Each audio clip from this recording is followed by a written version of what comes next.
Hello friend, जय श्री कृष्ण। हम अपने सारे कस्टमर को 3 मंथ की मोटर रिवाइंडिंग की गारंटी देते हैं। ये गारंटी उन कस्टमर को मिलती है जो हमारे कस्टमर होते हैं, जो हमारे यहाँ पे मोटर रिवाइंड करते हैं। कोई गारंटी नहीं लेता, हम अकेले हैं जो ये गारंटी हम दे पा रहे हैं। हम ये गारंटी क्यों देते हैं तो फ्रेंड बताता हूँ मैं आपको। क्योंकि हम सबसे पुराने हैं, 25 साल का हमारा बिजनेस है।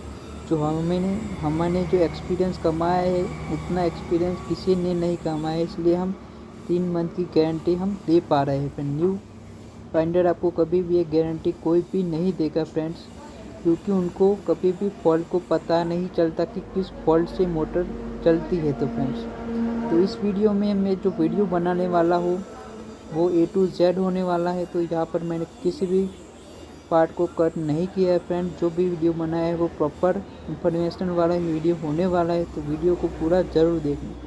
यहाँ पर मैं आपको शॉर्ट में समरी दे देता हूँ। यहाँ पर हम कस्टमर के पास जाएंगे, कस्टमर मोटर हम चेक करेंगे। चेक करने के बाद कस्टमर हमारे यहाँ पर मोटर लाएगा, हम उसको खोलेंगे, वायर निकालेंगे और न्यू वायर को इंस्टॉल करेंगे। उसके बाद फिटिंग में भी हमें चैलेंजेस का सामना करना पड़ता है। इससे उस सारे चैलेंजेस को पार करने के बाद हम मोटर जो रेडी करते हैं उसका हमने प्रॉपर वीडियो इस वीडियो में मिल जाएगा। तो जो क्वालिटी निखर के आएगी वो फ्रेंड एक्सट्रीम लेवल की होगी फ्रेंड। फिटिंग में भी हम एक्सट्रीम लेवल तक जाते हैं कि मोटर को रिटर्न होने के चांसेस ऑलमोस्ट 0 बन कर सके, इस लेवल तक की हम फिटिंग कर लेते हैं। तो फ्रेंड्स, वीडियो को पूरा ज़रूर देखना फ्रेंड, इन्फॉर्मेशन होने वाला है ये वीडियो। तो यहाँ पर मैं अपनी सारी इन्फॉर्मेशन इस वीडियो में दे रहा हूँ, तो वीडियो को पूरा ज़रूर देखना फ्रेंड। हेलो फ्रेंड, जय श्री कृष्ण। आज की वीडियो में मैं आपको बताऊंगा कि आप किसी भी मोटर का बॉडी शॉट कैसे चेक कर सकते हो। मैं यहाँ पर यूज़ करने वाला मीटर का, तो सबसे पहले स्टार्टर को स्टार्ट किया तो एम्पियर फुल ले रहा था, इसका मतलब मोटर में कुछ फॉल्ट तो है। तो इसलिए मैंने सबसे पहले सारे कनेक्शन रिमूव किए। उसके बाद मैंने मीटर से अर्थिंग को चेक करने लगा ज़मीन में आप दोनों सिरों लगा दें तो आपको अर्थिंग दिखाई देगा। अर्थिंग आ रहा है ना। उसके बाद आपको सबसे पहले मोटर के सीरीज़ को चेक करना आवश्यकता है। सबसे पहले हम मोटर को सीरीज़ को चेक कर सकते हो। तो देखते हो, एक में आ रहा है, दूसरे में भी आ रहा है, तीनों सीरीज़ आ रही है। उसके बाद हम सबको पहले बॉडी से चेक करेंगे, तो बॉडी शॉर्ट हो चुकी है मोटर फ्रेंड, आप देख सकते हो। तो इस तरह से मैं पर्सनली मोटर को चेक करता हूँ। तो वीडियो को लाइक और सब्सक्राइब जरूर करना फ्रेंड्स। हेलो गाइस, तो ये है 5 HP 3 स्टेज की मोटर। तो मोटर में हमने पहले मोटर को सारे वायर को रिमूव कर दिए हैं। उसके बाद हम मोटर को वॉशिंग करने वाले हैं। तो ये है 5 HP की मोटर। तो सबसे पहले हम एसिड से क्लीन करेंगे। एसिड से हम क्यों क्लीन करते, इसकी वजह आपको जाननी ज़रूर है फ्रेंड्स, क्योंकि यहाँ पे मिट्टी आ जाती है फ्रेंड्स, तो हमको प्रॉपर साफ़ करनी ज़रूरी है। तो उसके बाद हम आ जाते हैं कॉपर लेने के लिए फ्रेंड्स। वायर हमारा कहते हैं उसको। तो हम शॉप के कॉपर लेके हम आ जाते हैं दुकान पे आने के बाद हमने पेपर सारे डाल दिए थे। उसके बाद हम रिवाइंडिंग स्टार्ट कर दिए। तो पहली कॉइल हमारी जाएगी। इसमें क्या है कि 1 से आपको 9 में डालना है। बीच में आपके 8 स्लॉट खाली रहने चाहिए फ्रेंड। उसके बाद हम रिवाइंड करेंगे। ये आपका पहली कोयल डाल चुके हैं। तो फ्रेंड्स, जो लाल वाला वायर है उसको एक साइड कर दें। एक साइड से आपको चलते जाना है। यहाँ पे सारी कोयल लगे उसके ऊपर लगेगी फ्रेंड्स, आपको हमेशा ऊपर की तरफ जाना चाहिए। इसके ऊपर आएंगी सारी कोयल, चार कोयल इसमें जाएंगी। तो मैं आपको इस मोटर के बारे में बताना चाहता हूँ। तो ये मोटर है हमारी 5 HP की ओल्ड मॉडल। इसमें आपको कोई बताएगा नहीं कि ओल्ड मॉडल में लेंथ कितनी आती है फ्रेंड। सबसे पहले मैं आपको बात बताना चाहता हूँ, जो ओल्ड मोटर है वो तो दो टाइप में आती है हाल अभी भी। तो इसमें ओल्ड मॉडल है 138 लेंथ की में आती है फ्रेंड्स, और जो हमारे न्यू जनरेशन है वो 130 के लेंथ में आएंगे। जो पुरानी मोटर है उसमें लेंथ ज़्यादा मिलती है फ्रेंड्स, टैंपिंग में और बॉडी में। आर्मेचर में भी इसमें लेंथ ज़्यादा मिलती है। इससे फ़ायदा यहाँ पे मिल जाता है इस मोटर को फ्रेंड्स। ये जलने में इतनी जल्दी नहीं जलती है फ्रेंड। जितनी जल्दी आपकी न्यू मोटर जलेगी उतनी ये आपको रिस्पॉन्स अच्छा देखने को मिलेगा, क्योंकि ये जो पुरानी मोटर लेंथ में बड़ी होती है, इसमें रिवाइंडिंग करना सबसे ईजी होता है फ्रेंड। जो हमारी न्यू आएगी उसमें आपको रिवाइंडिंग करने में तकलीफ़ होगी फ्रेंड, क्योंकि उसमें आपके टर्न्स इंक्रीज हो जाते हैं। यहाँ पर आपको 1-1 में 27 से 26 आप लगा सकते हो। उसके बाद हमारे जो न्यू मॉडल में उनमें 33 टर्न्स लगेंगे 1-1 के। हम तो ऑयल कर देते हैं फ्रेंड, देख सकते हो मैं कपड़े में ऑयल किया है, जिससे कि हम वायर को पकड़ सके तो और वायर वो आसानी से स्लॉट में जा सके, जिससे कि हमें कोई परेशानी होती नहीं है। हम स्लॉट पेपर में भी उसमें भी ऑयल कर सकते थे, लेकिन हमने सीधा वायर में ही ऑयल कर दिया, जैसे कि कोयल हमारी फटाक से बैठ जाए, कोई हमें तकलीफ़ ना हो एक्स्ट्रा। तो दूसरी सेट हम डाल रहे थे फ्रेंड्स। ये जो रिवाइंड कर रहे हैं वो मेरे मामा हैं। तो मेरे मामा को एक्सपीरियंस बहुत है, वो 18 साल से मोटर रिवाइंड कर रहे हैं फ्रेंड्स। हमारी अभी इतनी स्पीड हो चुकी है कि हम 1 घंटे के अंदर मोटर को रिवाइंड कर सकते हैं। किसी भी यूट्यूब चैनल हो, आप 10 HP ले लो, आप कोई भी रिवाइंड हम कर सकते हैं, आपको न्यू मॉडल हो या ओल्ड मॉडल फ्रेंड्स। इतनी स्पीड हमारी हो चुकी है अभी हाल में। तो यहाँ पर बताना चाहता हूँ कि मेरे मामा सारी मोटर को रिवाइंड करेंगे और मैं फिटिंग करूँगा फ्रेंड्स।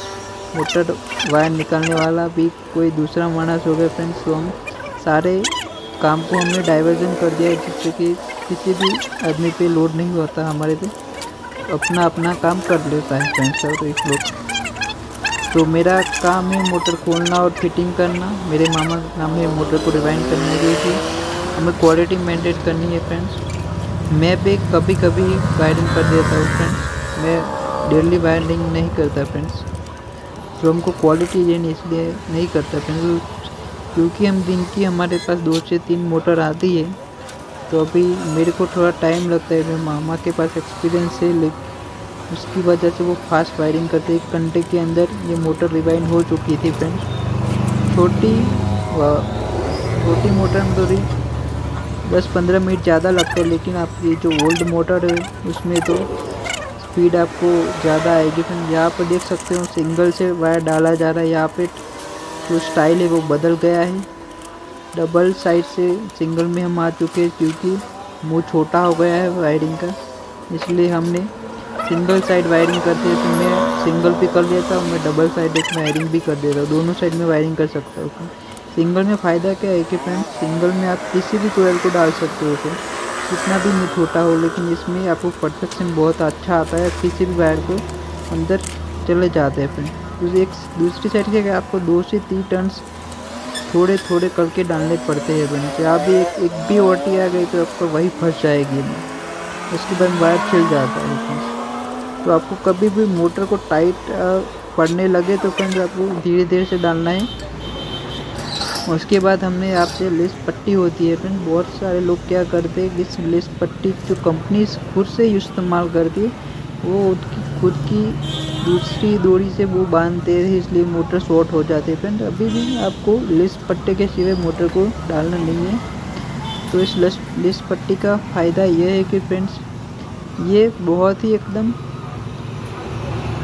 नरम होती है, जिससे वायर को घिसने का रिस्क कम हो जाता है। जो दूसरा वायर होता है, जब टाइट बांधे हुए तो वायर वहाँ घिस जाता है फ्रेंड्स। आपको कंपनी की तरफ से ऐसी वायरिंग आपको लेस पट्टी मिलती है दुकान में, यही से बांधनी है फ्रेंड। दूसरी आप चीज़ों से मत करो, जिससे कि हमें तकलीफ़ होती है फ्रेंड्स, कस्टमर को तकलीफ़ होती है फ्रेंड्स। हमेशा हम तो अपनी लेस पट्टी से ही वायर को बांधते हैं फ्रेंड्स। आप देख सकते हो यहाँ पर हम शेप देने के लिए हम डोकरी का इस्तेमाल करेंगे, इसे डोकरी कहते हैं, जिससे कि शेप बनता है फ्रेंड्स। इसमें क्या होता है, अंदर डालना है, उसके बाद हम नीचे की साइड हम यहाँ पर ठोकेंगे, मारेंगे तो नीचे तरफ शेप आना स्टार्ट हो जाएगा फ्रेंड। चारों तरफ हम ऐसे ऐसे करेंगे तो शेप हमारा बढ़िया आ जाएगा, जिससे कि आर्मेचर को थोड़ा मिले, जिससे कि आर्मेचर बिना कोई वायर को छिले अंदर जा सके। तो इसकी मदद से हम अच्छे से शेप दे पा रहा है, जिससे कि हमारे जब फिटिंग करें वो हमें आसानी रहे, कोई भी आर्मेचर हमें घिस ना जाए, इसलिए हम प्रॉपर शेप देना ज़रूरी होता है। इसके बाद हमने सबसे पहले वायर है तो यहाँ पर हमें सारी चीज़ों को अच्छे से धो लिया है। हम सबसे पहले हम कनेक्टी में सबसे पहले वायर घुसाएंगे, फिर वायर लंबा से फिर कनेक्टी स्टार्ट करेंगे। उसके बाद हमारे हाउसिंग होएगा। आपको हमेशा ज़्यादा उल्टा मत डाल लेना, उसके बाद ही जॉइंट काटना पड़ेगा आपको बीच में से। तो आपको ये ध्यान रखना है क्योंकि मेरे पास एक्सपीरियंस, मैं तो फास्ट लगा लेता हूँ, देखता भी नहीं हूँ। तो हमेशा कनेक्टी को आपको इस तरह लगाना है कि जिसकी कोई तकलीफ़ ना हो। बाकी आप गलत साइज गलत तरीके से मत लगा लेना उल्टा, तो दिक्कत है। देखो, तो हमको RYB लगाना है, तो RYB में हमको स्टार ही लगेगा फ्रेंड। 1 से 10 HP में आपको डबल केबल ना हो तब तक आपको डाल्टा नहीं लगाना है। तो फ्रेंड मैंने RYB को निकाल दिया है। यहाँ पर स्टार कनेक्शन लगे, सारे तीनों तार को एक करेंगे हम। तो हम सबसे पहले कटिंग करेंगे, उसके बाद वायर को छिला जाएगा, उसके बाद सारे तारों को हम एक कर देंगे फ्रेंड्स।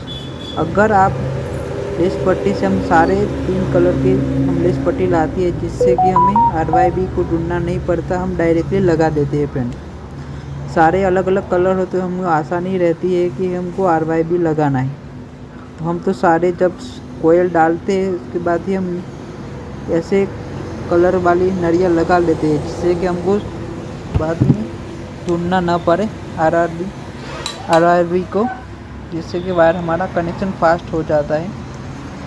उसके बाद हमें पकड़ से इसको बहुत टाइट कर देना है, जिससे कि कुछ भी ढीला ना रहे और स्पार्क ना कर पाए। मैं आपको बताना मैं किस टाइप से मैं जॉइंट मारता हूँ। मैं आपको सबसे पहले बताना चाहता हूँ, मैं सबसे पहले नॉर्मल टेप लगाएंगे। एक बार आपको नॉर्मल टेप लगा देनी है, उसके बाद आपको सेकंड टाइप नहीं लगानी, उसके बाद आपको रबर किट वाली टेप लगानी है। उसको काचा रबर भी बोलते हैं, रबर टेप भी बोलते हैं कुछ लोग। यहाँ पर टेप चेंज हो जाएगी, उसके बाद हम रबर वाली टेप से एक बार लगा देंगे। तो मैंने पोजीशन चेंज कर दी, क्योंकि फ्रेंड्स आगे से के धूप आ रही, जिससे कि वीडियो थोड़ा काला पड़ रहा है, इसलिए मैं आगे आ गया था। इसके बाद एक बार लगाने के बाद हमारे पास दूसरी बार मैं इस टेप से लगाता हूँ फ्रेंड्स। आपको जॉइंट ऐसा मारना है कि अंदर पानी घुसेगा तभी ब्लास्ट करता है। तो फ्रेंड आपको अच्छे से मारना है, कुछ भी कोई जगह से फिनिशिंग आनी चाहिए, जिससे कि पानी अंदर जाए ना।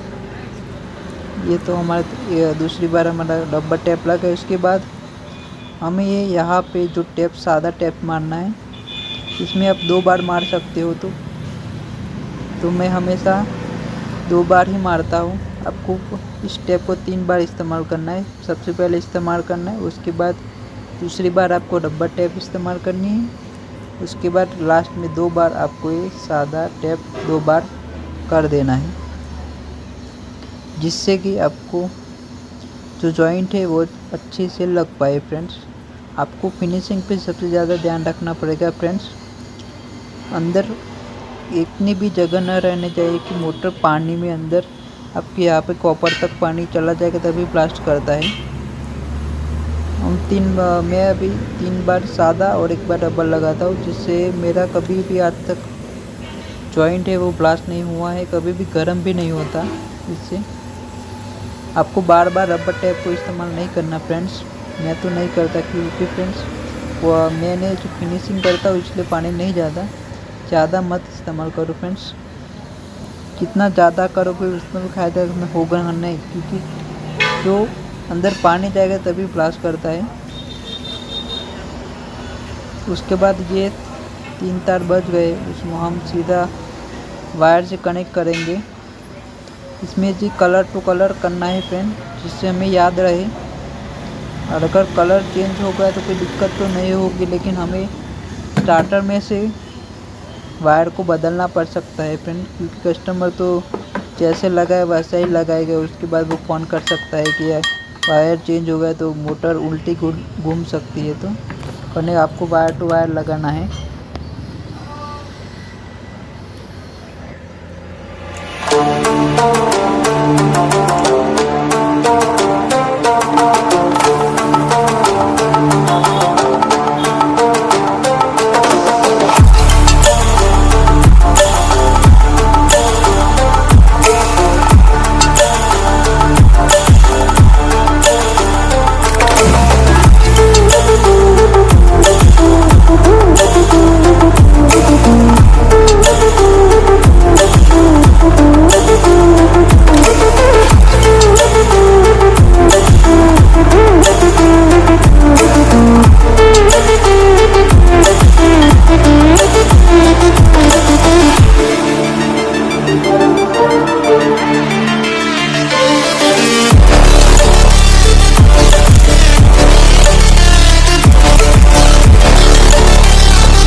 तीनों तार के बाद आप लोग फ्रेंड्स 2 बार ऊपर आपको टेप लगा देनी। उसके बाद प्रॉपर अच्छे से बांध देना, जिससे कि वायर खींचने पर भी आपका जो वायर हो खींच ना जाए, जिससे आपको बाद में प्रॉब्लम हो सकती है। जब आप मोटर को आप बोरवेल में या कुएं में उतारोगे तो आपको प्रॉब्लम नहीं आनी चाहिए फ्रेंड्स। आपका जो वायर खींचना नहीं है, अगर खींच गया है तो निकल जाएगा और आर्मेचर से टच हो गया तो जब आर्मेचर घूमेगा तब छिल सकता है, तो ये आपको याद रहे। सबसे पहले हम फैंस को अंदर डालेंगे, उसके बाद हम प्रॉपर अच्छे से डालना है फ्रेंड्स। फैंस अंदर जाने के बाद आपको फैंस को पीछे खींचनी है फ्रेंड्स, अंदर रहनी नहीं चाहिए। अंदर कुछ भी 1 mm से 2 mm गैप कुछ भी अंदर रहना नहीं है। जैसे एक्सट्रीम लेवल तक आपको जाना है। फैंस को पीछे खींचना है फ्रेंड्स। तो हम लॉक लगा लेते हैं। ये लॉक इम्पोर्टेंट है फ्रेंड्स। अगर आपका जो लॉक है वो बेंड हो चुका है तो आप नया डाल दो फ्रेंड्स, क्योंकि सारा जो वज़न है वो आपके फैंस और लॉक पे ही आएगा फ्रेंड्स। अगर आपका जो लॉक है वो थोड़ा भी बेंड हो गया तो अंदर अच्छे से बैठता नहीं है, और आपकी जो मोटर है वो जो हाउसिंग लगेगा इसके ऊपर वो थोड़ा तिरछा लगेगा और आपकी मोटर रिटर्न होने के चांसेस आपके बढ़ जाते हैं फ्रेंड्स। आपको लॉक और फैंस को अच्छे लॉक लगने के बाद आपको हमेशा लॉक पे थोड़े हथौड़ी मारनी, जिससे कि अंदर जा सके, कुछ भी जगह अंदर बचनी नहीं चाहिए। उसके बाद फ्रेंड्स मैंने यह क्या किया कि हम फैंस को पकड़ते और ऐसे ठोकते हैं जैसे कि फैंस वापस आ जाए ऊपर की तरफ, जिससे अंदर गैप न रहना चाहिए। अगर जो फ्रेंड्स आप ठोक दिए तो 2 फ़ायदे यहाँ पे होते हैं फ्रेंड्स हमारे यहाँ पे। मैं जब ठोकूँगा तो अगर फ्रेंड्स लॉक थोड़ा वीक हुआ तो फ्रेंड्स जो हमारे हाथ में आ जाएगी और लॉक निकल जाएगा। इससे हमें पता चल जाता है कि लॉक अच्छे से लगा है कि नहीं लगा है फ्रेंड्स। आप कितनी भी बार ठोक सकते हो फ्रेंड्स, कोई दिक्कत आएगी नहीं फ्रेंड्स। ठोकना ज़रूरी होता है फ्रेंड्स, लॉक निकलता है कि नहीं लेकिन आपको पता चल जाता है यहीं पे हमारे। उसके बाद हम हाउसिंग लॉक को लगाएंगे। हाउसिंग में जो बूश है वो है हमारे गन मेटल रबर के 2 टाइप के बूश यहाँ पर इस मोटर में है।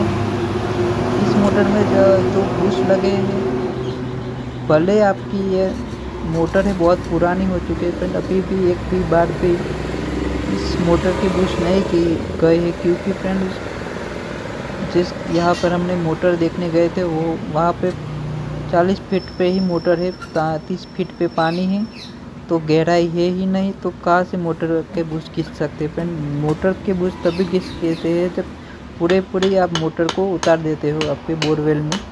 पूरे आपको नहीं उतारनी है फ्रेंड्स। जितने फीट आपको पानी रहता है उसके 10-15 फीट नीचे उतारनी होती है। मोटर अगर पानी कम हो जाता है तभी आपको नीचे तक जाना चाहिए फ्रेंड्स। जितना बने आप ऊपर रखोगे तो आपको कोई खर्चा नहीं लगे फ्रेंड्स। ये मोटर 15-20 साल पुरानी है, कभी भी इसके बूश नहीं गए, क्योंकि फ्रेंड्स पानी का स्तर हमारे यहाँ पे बहुत ऊपर है, इसलिए हमारे मेंटेनेंस बहुत कम होते हैं बूश की। जो ज़्यादातर फॉल्ट होते हैं वो सारे रिवाइंडिंग में ही होती है। रिवाइंडिंग में फॉल्ट सबसे ज़्यादा स्टार्टर की वजह से होते हैं फ्रेंड। लोकल कंपनी का स्टार्टर लोगे तो फ्रेंड वो फिट ही नहीं मारेगा तो मोटर आपको चला ही देगी अंत में। तो स्टार्टर आपको हमेशा अच्छी कंपनी का ही लगाना चाहिए। तो हमारे यहाँ पे 2 स्टार्टर अच्छे चलते हैं और हमारे लोकल कंपनी का एक स्टार्टर वो परफॉर्मेंस हमारे बहुत अच्छा देता है फ्रेंड्स। वो भी लोकल में हमको थोड़ा ब्याज भी पड़ता है। जो हमारा जो LT लगाते हैं LT में 800-900 एक्स्ट्रा देने पड़ते हैं। जो लोकल है हमारा उतना सस्ता आ जाता है 1500 में, और तो LT हमारे 2300 में पड़ता है।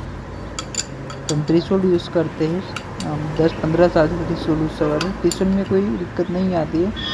आपको LT कब लगाना चाहिए, LT आप 7 HP हो तभी आपको LT लगाए, तब त्रिशूल काम नहीं करेगा। त्रिशूल चलता है लेकिन हमारे यहाँ पे फोन थोड़े हैवी लगते हैं ना कुछ, तो हम त्रिशूल को 7.5 HP में नहीं लगाते, वहाँ पे हम LT ही लगाते हैं, क्योंकि फ्रेंड्स वहाँ पे कॉन्टैक्ट ज़्यादा गर्म हो जाते हैं।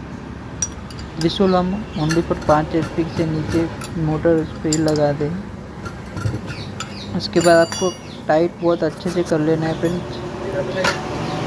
उसके बाद मैंने गोरी पे रख ली थी मोटर को। यहाँ पर सब पेपर तो थोड़ा बाहर आ गया, मैंने रखा था तो पेपर को थोड़ा हम अंदर कर लेते हैं। उसके बाद मैंने आगे जाके ऑयल सी बदली है, नई डाली है। आप देख सकते हो नीचे ऑयल सी पड़ी है, तो मैंने आगे जाके ऑयल सी थोड़ी बदल ली थी, नई डाल दी थी, जिससे कि जो मिट्टी है वो अंदर नहीं आ पाए थे। ऑयल सी का फ़ायदा क्या है कि जो हमारी मिट्टी है मोटर में घुस ही नहीं पाती। उसके बाद मैंने ऑयल लगा दिया इस चीज़ से कि पता चले कि फ्रिज फट रहा है, फ्रिज घूम पाए। जो मेटल के बूश है उसमें आपको ऑयल लगाना आवश्यकता है। अगर ऑयल लगाएंगे नहीं मेटल में तो वो जाम हो सकते हैं। उसके बाद हम फ्लैंज लगाएंगे। आर्मीचर को आप ऐसे फ्री कर देना फ्रेंड, आगे ऑयल लगा के एक बार घुमा देना, जिससे पता चले अगर जो ऑयल है वो सारे बूश पे लग जाए। तो मैंने फ्लैंज को अंदर डालना स्टार्ट कर चुका हूँ फ्रेंड्स। फ्लैंज में हम थोड़े लंबे लाग का इस्तेमाल करना चाहिए फ्रेंड। अगर थोड़ा भी सटका तो वायरिंग पे जा सकता है, तो आपको थोड़े ध्यान से करना है फ्रेंड। आपको यहाँ पे आपको जल्दबाजी नहीं करनी चाहिए। जल्दबाजी करोगे अंजाम थोड़ा भयानक हो सकता है, मोटर जल सकती है। तो थोड़ा भी स्क्रैच लगा वायर पे तो आपको मेहनत सारी वेस्ट हो सकती है। तो फ्लैंज में कभी भी आप जल्दबाजी मत करो लगाने, आराम से लगाओ। ऊपर हमने लगा दिया है लॉक को भी हम ठोकेंगे। फ्लैंज को ठोक दिया है, उसके बाद लॉक को भी अंदर आपको ठोकना पड़ता है। उसके बाद हैमर से हम ट्राई करेंगे हथौड़ी से नीचे और पीछे आने के जितना चाहे आप ठोक सकते हो फ्रेंड। फ्रेंच जो कितनी भी जगह होनी चाहिए ना वो सारी आना चाहिए पीछे से, जो अंदर मिट्टी भी वो निकल सकती है और एकदम फ्री हो जाएगी आपकी फ्रेंच। उसके बाद यहाँ पर हाउसिंग लगाएंगे, आप देख सकते हो अंदर मेटल के बूश है। मेटल जल्दी घिसते नहीं है इसलिए इतनी टक्कर झेल पा रहा है, ये मोटर इतनी चली है फ्रेंड्स। मेटल और का फ़ायदा कि मिट्टी से घिस जाते हैं, लेकिन आपको ज़्यादा मिट्टी है कि तभी से घिसेंगे, नॉर्मल मिट्टी से घिसते नहीं है मेटल। उसके बाद रबर इस्तेमाल के रबर क्या होता है कि रबर में अब मिट्टी आए कुछ भी आए कोई फ़र्क नहीं पड़ेगा रबर को। रबर का जो डिसएडवांटेज आप जब मोटर गर्म होगी ना वो खोल सकते हैं, तो वही दिक्कत आती है, ज़्यादा कोई दिक्कत आती नहीं। आपको नट हमेशा फ्रेंड्स जो स्टड इस्तेमाल करें यहाँ पे न्यू स्टड हम न्यू ही डालते हैं फ्रेंड्स। इसमें स्टड थोड़ी कोई दिक्कत थी नहीं, इसलिए फ्रेंड्स आपको हमेशा याद रखना है। कुछ कारीगर क्या करते हैं कि 3 स्टड पे मोटर को कर देते हैं, आप हमेशा चारों स्टड को टाइट करें। अगर एक साइड आपके आटे घिस जाते हैं तो फ्रेंड्स उस टाइप नहीं करते, 3 करके मोटर को दे देते फ्रेंड्स। अगर आप 3 करोगे एक साइड के, अगर फ्रेंच खींचेगी नहीं तो फ्रेंड्स आपके मोटर चलेगी कैसे फ्रेंड्स। आपको चारों तरफ चारों स्टड टाइट करनी है, फुल टाइट करना है, एक्सट्रीम लेवल तक जाना है फ्रेंड्स। भले आपके स्टड घिस जाए, आटा घिस भी जाए तो कोई फर्क नहीं पड़ेगा फ्रेंड, दूसरा फ्रेंच लगा देना, लेकिन आपको फुल टाइट करना है ना। तो मैं यहाँ पर फुल टाइट करता हूँ फ्रेंड हमेशा। मैं अलग टाइप की फिट करता हूँ जिससे कि जो मेरे पे आटे पे जो लोड आता है ना स्टड पे वो कम हो सके, इसलिए मैं ऐसा फिट करता हूँ फ्रेंड्स। ज़्यादा ताकत आपको इस्तेमाल नहीं करना। सबसे पहले जो आपको टाइट करना है, आप तो सामने के करने हैं, दोनों साइड से फ्रेंच खींच सके।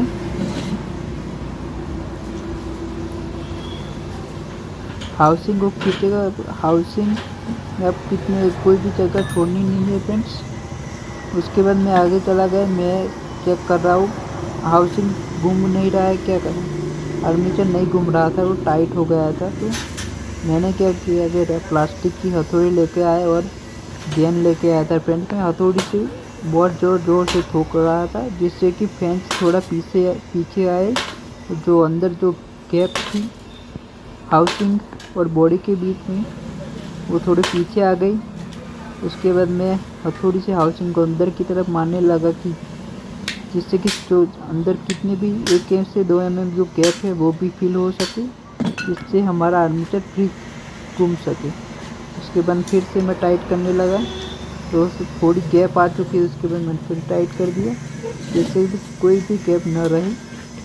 उसके बाद मैंने सामने की तरफ भी थोड़ा टाइट कर दिया, जो गैप है कोई वो रहनी नहीं देना। एक बार आपको टाइट नहीं करना है, आपको हथौड़ी मारनी है, आगे या पीछे मार सकते हो, दोनों साइड आप मार सकते हो, जिससे 1 mm भी आप जगह नहीं अंदर छोड़नी है आपके फ्रेंड्स। इससे आपकी मोटर कभी रिटर्न नहीं हो सकती है फ्रेंड्स।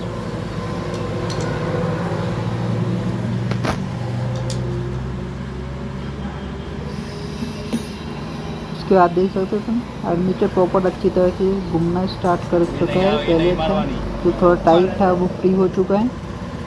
उसके बाद मैंने चाई लगा दी थी। उसके बाद हम बेरिंग लगाना स्टार्ट करेंगे। तो बेरिंग थी वो हमारी थोड़ी टाइट थी फ्रेंड्स, ये हमने टाइट निकाला था। आपको क्या है सामने तरफ ये आपको एक प्लेट रख दी है। प्लेट हमेशा आपको ओल्ड यूज़ करनी है जो आपकी किसी काम की नहीं है। अगर ये टूट भी जाए तो कोई फ़र्क नहीं पड़ेगा फ्रेंड्स। जब मैं ठोक रहा था तो आगे से चाबी जा रही थी, तो उसके बाद मैंने थोड़ा ठोका। उसके बाद चाबी को मैं नीचे करने लगा।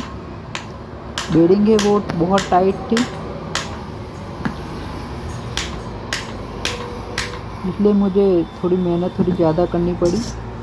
आधी ही गई थी और चाबी थोड़ी ऊपर आ रही थी, तो मैंने ठोकना लगा चाबी को नीचे, जिससे कि वो बेरिंग के खांचे में वो फंस जाए। फिर मैं फिर से ठोकने लगा। तो जो बैठ गई थी चाबी प्रॉपर तरीके से। उसके बाद मैं बेज लगाना लगा बेरिंग रख के। आपको हमेशा याद रखना है फ्रेंड्स, 6 से आपका बेज एक खुलता है, 9 से आपका जो बेज है वो टाइट होता है। तो मैं आप नोक साइड लगाओ तो टाइट हो सकता है फ्रेंड्स। तो मैं टाइट करने वाला था यहाँ पे। तो हमेशा आपको जब आपको टाइट करने आते हैं तो सबसे पहले आपको ये ऐसा साधन इस्तेमाल करना है फ्रेंड्स। इसमें पावर आपकी बहुत कम लगेगी फ्रेंड्स। अगर आप हथौड़ी से ट्राई करोगे तो वहाँ पे क्या हो जाता है कि जो है आधे थोड़ा पीछे चढ़े जाते हैं और खींच जाते हैं। इससे आप ट्राई करोगे तो आप अच्छे प्रॉपर तरीके से फिट कर पाते हो फ्रेंड्स। इसमें आपको तो ताकत है वो आपकी 2 से 3 गुना इंक्रीज हो जाती है फ्रेंड्स। और जो आपके जो आटे घिसने के चांसेस है वो बहुत कम हो जाते हैं। यहाँ पर मैं दूसरे सामने तक के आ गया। उसके बाद मैं पूरी ताकत से खींच रहा हूँ आटे को जिससे फिट हो सके। तो मोटर थोड़ी आगे से ऊपर हो जाएगी। उसके बाद मैंने प्रॉपर अच्छे से फिट कर दिया आटे को। मोटर है हमारी बहुत अच्छे से घूम रही थी, प्रॉपर फ्री हो चुकी थी मोटर। उसके बाद मैंने मोटर स्टार्ट करने के लिए रेडी कर रहा हूँ मैं अभी। गाइस यहाँ पर देखो मैंने मोटर फिटिंग करी। उसके बाद मैंने तार ज्वाइन कर दिए, एम्पियर मीटर को लगा दिया है मोटर टेस्ट करने के लिए। तो पानी भरा जा रहा है। ऐसे जुगाड़ हमने बनाया है जिससे पानी 2 या 3 डालने से फुल हो जाता है। मोटर को मैंने स्टार्ट कर दिया है। मोटर है 5 एम्पियर ले रही है, लेकिन एम्पियर 5 पे यहाँ पर मैं मोटर पे लोड है 0 के कारण। उसके बाद मैंने बेज को चेंज किया था। बेज में जो खांचे है वो घिस गए प्रॉपर तरीके से मार्ट पड़ चुके। बेरिंग के साथ साइड वाला खांचा है वो घिस गया है, जिससे कि तो दोनों साइड बेरिंग तिरछी हो गई और लोड ज़्यादा आ गए थे। उसके बाद हमने पंप जो बेरिंग वो थोड़ी एक बूस्ट ऊपर टॉप में डाल दिया। लोड ज़्यादा होता है, पंप भी थोड़ा घिस गया था, तिरछा हो जाती है। इसकी वजह से मोटर इसकी वजह से भी लोड एक्स्ट्रा ले रही थी। फॉल्ट था तो मोटर यहाँ पे चली थी। तो फॉल्ट मुझे कपल का चाबी करा भी भरा दिया है। तो यही था, भी गिर गया था। तो इसमें थोड़ा खर्चा थोड़ा ज़्यादा हो गया है। पंप को चेक किया तो पंप में क्या था कि ऊपर थोड़ा घिस गया। तो हमने कपल बूस्ट नया डाल दिया, फंस गया था ऊपर वाला भी चाबी अंदर टूट गई थी। बूस्ट है वो सेंटर हो जाए और नीचे वाले में आपके पंप हो जाए। घिस गया था चाबी भी अंदर कपल में ही है, पंप वाले में आपका निकालना जरूरी है क्योंकि आधी चाबी अंदर फंस गई है। उसके बाद न्यू चाबी नहीं जाएगी। तो उसके बाद हमने क्या किया, देख सकते हो मैं खोल रहा था, आप देख सकते हो यहाँ पर। उसके बाद हमने यहाँ पर बड़ा है, लेकिन पड़वाया था तो लेट वाले ने दिक्कत क्या कर रही थी, थोड़ा चाबी अंदर डाल दी। थोड़ा बहुत अंदर दोबारा डाल दिया था, हमने उनको मना कर दिया। उसके बाद क्वालिटी मेंटेन करनी थी। चाबी ज़रा भरा था, हमने गर्म करके सामने की तरफ देख सकते साइड निकाल दिया है। अंदर घिस गया, अंदर डाल दिया था पूरा चाबी अंदर जा रही थी। बताना चाहते चाबी कहाँ थी। उसके बाद ठंडा होने के बाद बता था। अब देख सकते हो यहाँ पे चाबी के अंदर अटक गई थी। फ्रेंड देखो वो पंप में जाम हो चुकी, कपल के साथ वो अटक गई थी, टूट गई अंदर चली गई, गर्म करके निकाल। उसका भी कारण था मोटर चलने का। तो अच्छा वीडियो पसंद आया होगा।